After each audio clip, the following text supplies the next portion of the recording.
पहली बार में ही SSC GD में ऑल इंडिया रैंक 81 लाकर एसएसएफ हासिल की। मैथ में ज़्यादा समय नहीं देना, कुछ रीजनिंग में ज़्यादा कुछ नहीं पढ़ना है। और जीके एक ऐसा सब्जेक्ट है अनएक्सपेक्टेड, तुम कुछ भी एक्सपेक्ट नहीं कर सकते हो कि इसमें यही पूछा जाएगा, लेकिन कुछ कॉमन टॉपिक। तो दोस्तों राम राम राधे राधे, आपका स्वागत है मेरी इस नई वीडियो में। तो मैं तुमको बताऊंगा कि लास्ट 30 दिन बचे हैं यूपी पुलिस के एग्जाम को, जैसा कि 7, 8, 9 जून को यूपी पुलिस का एग्जाम है। तो तुमको लास्ट 30 दिन क्या पढ़ना है क्या नहीं पढ़ना है, और मैं अब तुमको लास्ट टाइम में बताऊंगा कि यूपी पुलिस में लास्ट 30 दिन क्या पढ़ना है, कैसे पढ़ना है। और तुमको जैसे कि मैंने पहली बार में ही एसएससी जीडी में ऑल इंडिया रैंक 81 लाकर एसएसएफ हासिल की, तो तुमको वो स्ट्रेटेजी बताऊंगा जिससे कि मैंने तैयारी की थी और तुम तैयारी करोगे तो लगभग हमारे 15 से 20% जो मॉक टेस्ट में आते हैं वो % ज़्यादा सही होने चालू हो जाएंगे। जैसा तुम्हारे इस समय लगभग 80 आते हैं तो लगभग 100+ होना चालू हो जाएंगे यदि तुम इस स्ट्रेटेजी को फॉलो करते हो। तो सबसे पहले तो ये वीडियो बोरिंग हो सकती है, लेकिन जिसे सिलेक्शन पाना है उसके लिए वीडियो बिल्कुल भी बोरिंग नहीं होने वाली, और जिसे सिलेक्शन नहीं पाना है उसके लिए वीडियो बोरिंग हो सकती है और वो वीडियो को स्किप करके तुरंत ही चला जाएगा। तो यदि तुम्हें सिलेक्शन पाना है तो वीडियो को अंत तक देखें। तो सबसे पहले लास्ट तक वीडियो में जुड़ा रहना है तुम्हें। जैसा कि यूपी पुलिस में 4 सब्जेक्ट आते हैं, हिंदी, रीजनिंग और मैथ और जीएस। तो स्टडी फॉलो कर लो, तुम्हारी गारंटी से सिलेक्शन हो जाएगा। ये स्मार्ट स्टडी का तरीका बता रहा हूँ तुमको। सबसे पहले हिंदी में आ जाओ। हिंदी एक ऐसा विषय है जो रटने वाला विषय है, तो तुमको इसमें रट के ही याद होगा, इसका कोई फॉर्मूला या ट्रिक नहीं होती। तुमको वो सही तरीका बता सकता हूँ जिससे मैंने हिंदी कैसे पढ़ी थी, और हिंदी में भी कौन कौन से टॉपिक हैं जो तुम्हें पढ़ने हैं। तो सबसे पहले हिंदी में व्याकरण में मैं तुम्हें बताऊं, स्वर व व्यंजन, विराम चिन्ह और संधि और समास और छंद के बारे में जो कुछ आता है वो पढ़ लेना है, और अलंकार और शब्द त्रुटि, अशुद्ध भाग। ये तो व्याकरण के मोस्ट टॉपिक हो गए जो आते हैं। और इसके बाद आते हैं शब्दार्थ, जो शब्द के बारे में बताते हैं, जैसे विलोम शब्द, पर्यायवाची शब्द, मुहावरे, अनेक शब्दों के लिए एक शब्द, और लिंग वचन और तत्सम तद्भव और उपसर्ग और समानार्थी शब्द। और तुमको इसके अलावा 2 टॉपिक और भी हैं, जैसे हिंदी सम्मेलन और रचनाकार। तो रचनाकार कुछ मोस्ट याद कर लेना, लेकिन तुम इसमें काफ़ी रचनाएं हुई हैं तो तुम वो सभी याद नहीं कर पाओगे। और है पुरस्कार, कि कौन सा पुरस्कार कब दिया गया था, जैसे पुरस्कार कौन सी सन में मिला था, तो जो पुरस्कार हैं ये भी तुम्हें याद कर लेने हैं। और इसके बाद आते हैं रीजनिंग। तो रीजनिंग में तुम्हें लगभग तुमने पहले भी तैयारी की होगी, तो तुम्हें रीजनिंग में ज़्यादा कुछ नहीं पढ़ना है। तुम्हें इसके ज़्यादा से ज़्यादा प्रैक्टिस सेट लगाने, कम से कम डेली 2 प्रैक्टिस सेट लगाओ। इससे तुम्हारी काफ़ी रीजनिंग और बेहतर होती जाएगी। और कुछ टॉपिक होंगे जो रीजनिंग में तुम्हें बहुत ज़्यादा कन्फ्यूजन पैदा करते होंगे और जो तुम्हारे मॉक टेस्ट में गलत जाते होंगे, तो तुमको उनको बार बार देखना है कि मेरा इस बार मॉक टेस्ट में कौन सा गलत गया है। और तुम्हें रीजनिंग का उसी का एक चैप्टर वाइज प्रैक्टिस सेट निकालो और इसको याद करो। और इसके बाद तुम्हें बताता हूँ मैं मैथ के बारे में। तो इसके बाद आते हैं मैथ पर। तो मैथ में सबसे पहले सबसे ज़्यादा लगभग पूछा जाता है तो लगभग सरलीकरण, उसके बाद घातांक एवं करणी, लासा मासा, समय और कार्य प्रतिशतता और संख्या पद्धति, नल व टंकी, साधारण ब्याज, चक्रवृद्धि ब्याज, औसत एवं समानुपात। तो लगभग ये 11 टॉपिक हैं मैथ के। इन्हीं से तुम्हें लगभग प्रश्न देखने को मिलेंगे, तो तुम्हें लगभग इन्हीं पर सबसे ज़्यादा कमांड बनानी है।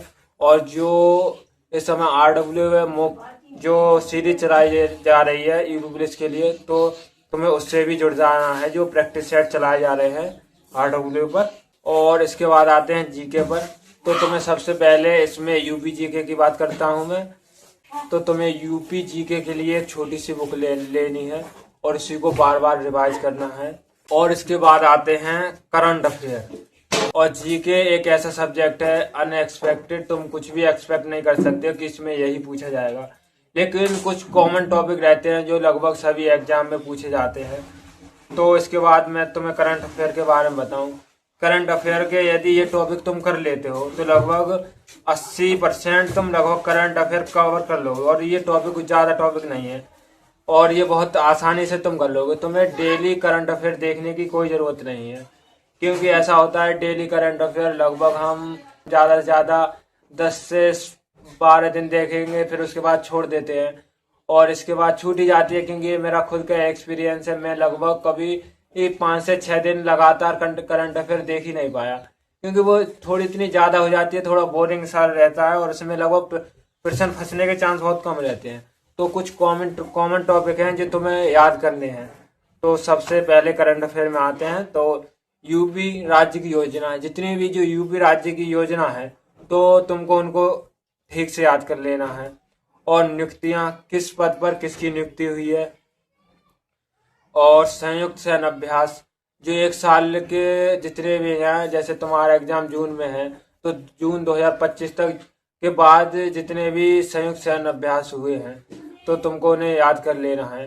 खेल और राष्ट्रीय पुरस्कार, तुम्हें लगभग जो करंट अफेयर है वो लगभग 1 साल के अंदर अंदर की तुम्हें याद करनी है और इन्हीं टॉपिकों को याद कर लेना है। लेकिन जो खेल और राष्ट्रीय पुरस्कार बताऊं, जैसा कि खेल, तो तुम्हें ओलंपिक के बारे में भी याद कर लेना है। और इसके बाद आते हैं महत्वपूर्ण सम्मेलन एवं समारोह। जितने भी महत्वपूर्ण सम्मेलन एवं समारोह हुए हैं तो तुमको उन्हें अच्छे से याद कर लेना है। और इसके बाद आते हैं महत्वपूर्ण सूचकांक, कि इसमें भारत की रैंक क्या रही, तो तुमको ये टॉपिक कर लेना है। तो लगभग ये 6 से 7 टॉपिक हैं, तो तुमको इन्हें लगभग याद कर लेते हो तो तुम काफ़ी करंट अफेयर का काफ़ी हिस्सा कवर कर लोगे। और इस बार जो पद्म भूषण पद्म श्री जो पुरस्कार मिले हैं तो तुमको उन्हें भी याद कर लेना है। और इतनी करंट अफेयर मेरे हिसाब से सफिशिएंट रहेगी। और इसके बाद मैं बताऊं तुम्हें पॉलिटी में सबसे पहले तुम्हें 1 से 85 तक अनुच्छेद याद कर लेने हैं, जिसमें क्या क्या आता है। नागरिकता, मौलिक अधिकार, राज्य के नीति निर्देशक तत्व, मौलिक कर्तव्य, राष्ट्रपति और प्रधानमंत्री, राज्यसभा, लोकसभा, ये काफ़ी टॉपिक कवर हो जाते हैं मात्र 85 अनुच्छेद में ही। और इसके बाद सुप्रीम कोर्ट, हाई कोर्ट से संबंधित जितने भी अनुच्छेद, राज्यपाल से संबंधित अनुच्छेद, उपराष्ट्रपति और राष्ट्रपति किस अनुच्छेद में अध्यादेश जारी करता है। तो इतने ये पॉलिटी में टॉपिक हो चुके हैं तो तुमको इन्हें अच्छे से याद कर लेना है। इसके बाद चलते हम इकोनॉमिक्स पर। तो आरबीआई, इकोनॉमिक्स में ज़्यादा टॉपिक नहीं है। तो सबसे पहले आरबीआई, पंचवर्षीय योजना और जनगणना, और ये 3 टॉपिक हैं जिन्हें तुम याद कर लेते हो तो लगभग इकोनॉमिक्स तुम्हारी सभी कंप्लीट हो गई। और इससे अलग तुम्हें बजट भी तैयार कर लेना है कि बजट में कौन कौन सा हिस्सा रहा है। और जियोग्राफी में कुछ ज़्यादा इम्पोर्टेंट नहीं रहता, तो तुम्हें दर्रा और सहायक नदियाँ इसमें कर लेनी है याद, और पहाड़ियाँ। और इसके बाद आते हैं हिस्ट्री पर। तो जैन धर्म, बौद्ध धर्म और सिंधु सभ्यता, दिल्ली सल्तनत, अंग्रेजों का आगमन और 1857 क्रांति और गांधी युग। तो मैंने इस छोटी सी वीडियो में बहुत कुछ बताने की कोशिश की है, और ये वीडियो तुमको अच्छी लगी हो तो इस वीडियो को लाइक और चैनल को सब्सक्राइब करना ना भूलें, और कमेंट में ज़रूर बताएं कि तुम्हें ये वीडियो कैसी लगी। और ये वे टॉपिक हैं जो मैंने अपने एक्सपीरियंस से तुम्हें लिख कर दिए हैं, और तुम इन टॉपिकों को हल कर लेते हो, और इनका अब तुम्हें बार बार रिवीजन करना है। और जैसा कि तुम्हें हिंदी में बताऊं कि मैंने हिंदी कैसे पढ़ी थी, हिंदी में इसमें 37 क्वेश्चन आते हैं। तुम्हें हिंदी पर ज़्यादा कमांड बनानी है, तो हिंदी के लिए मैंने एक स्पेशल वीडियो बनाई है, और उस वीडियो पर काफ़ी अच्छा रेस्पॉन्स भी देखने को मिला है।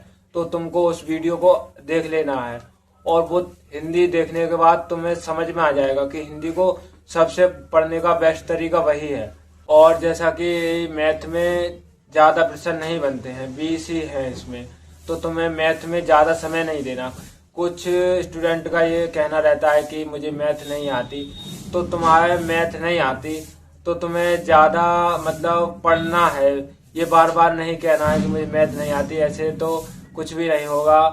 तुम्हें उसको पढ़ना है, मतलब लगभग 3 घंटे ही मैथ में समय देना, क्योंकि उसके प्रश्न बहुत कम है। जैसे तुम्हें रीजनिंग और हिंदी पर ज़्यादा फोकस करना है, क्योंकि यदि तुम इन दोनों को ज़्यादा सही कर देते हो तो तुम्हें अन्य में जगह जीके जीएस और मैथ में यदि तुम्हारे 2-3 प्रश्न कम भी रहते हैं तो तुम्हें कोई परेशानी होने वाली नहीं है। इसीलिए तुम्हें रीजनिंग और हिंदी पर ज़्यादा फोकस बनाना है। तुम्हारा जो फोकस रहे वो रीजनिंग और हिंदी को सही करने पर रहे। और इसके बाद जीके जीएस में मैंने जितने भी टॉपिक बताए हैं तो वो तुमको उन सभी को कवर कर लेना है। वीडियो देखने के लिए धन्यवाद। जब तक के लिए जय हिंद जय भारत। मिलते हैं अगली वीडियो में।